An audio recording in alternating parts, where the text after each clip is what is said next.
Hey, good to see you. I read an article about the struggle of being you, about midlife struggles we have, from a friend of mine, Nicolien Huizinga. And it made so much sense because I thought, somewhere we all wear a mask, as she was writing. And we grow up, we get in our teens or 20s, we have dreams, we have passions, what we like to do, and then somewhere life gets to us. And we start playing a role almost, the role that society, our parents, our partner, our work expects from us.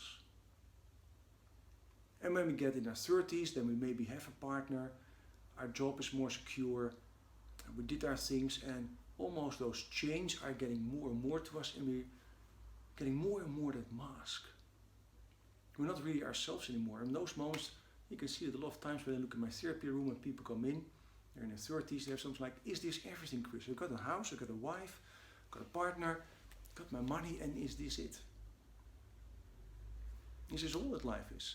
And yeah, of course, there's the midlife crisis when we hit somewhere 40, although nowadays it's a little bit changing. You can have the midlife crisis from 30, you can have midlife crisis when you're 50, or the third midlife crisis when you're 50. But the most typical is still when you're in your 40s. Why is that?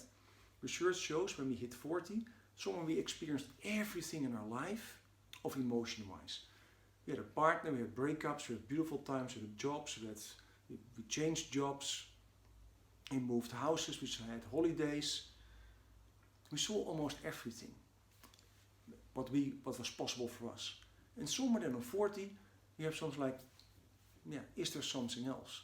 And then you see that people really have more changes, change partner, they start buying motorbikes, they start doing a new hobby or whatever. But still, they have somewhere that void from, is this everything? Now I do something totally new, like a hype, because it's new, gives new adrenaline, new dopamine, new happiness. Short-term happiness, because most times we buy it. Now we get even older, in our 45, 55, and somewhere in that moment that we also, when we have kids, they move out, we're getting more by ourselves again, probably with a partner or with a second partner or whatever number of partner. And then sometimes really it hits us, where are the dreams I once had?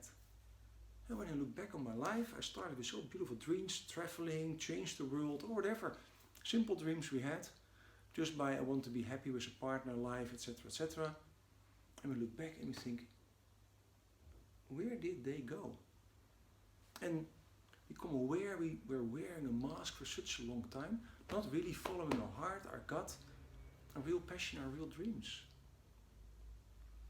And in those moments, people love to make a change, a real change, to find themselves again. But also then sometimes hit a wall of all the learned habits they have for the last 40, 50 years. From day they were born to now, all those things on your backpack, in your backpack you carry with you. And you like to change those, but you don't know how. Now in those moments, we really think we could do something. One of them is really an awareness, where is the true me? And it's not the true me in what I like to do, but what's really my true me? What's my little, sometimes they call it in psychology, the inner child. What is really my deepest desires I have as a human? Me as a human. And in existentialism, from psychology, they also go, what's your meaning of life? Why do you live what you live? Of course, based on research, he was in, one of the founders of that, was in a concentration camp, and become aware that people who survived the concentration camps somewhere had a bigger meaning of life than people who didn't have a meaning of life. So we start thinking, what's really our meaning of life, and how could I get there? And to get there, sometimes it is projecting where you want to be, but sometimes hard, because you're so ingrained with all the things from the last 20, 30 years. And sometimes we have to get rid of all those old luggage to find ourselves new. And when I was thinking of that, I thought, that's also the reason why I developed that Remaster workshop. To help people with this question, where's the true me?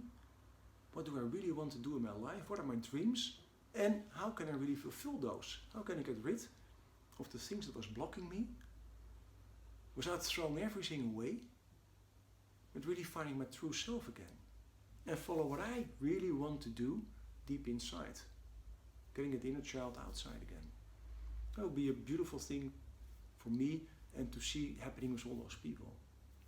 And then the last thing, just imagine if you would follow the Remaster workshop. There are a lot of people there all together.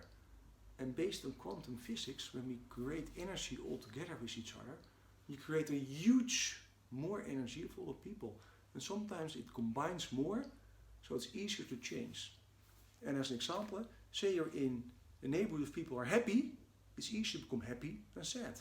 If you're in an environment where everybody is sad, it's easy to cry. So just imagine you're in a group where everybody wants to change and everybody has a positive idea to change. It will help you also to change. Love to see you. Thanks for listening, watching. See you next time. Bye.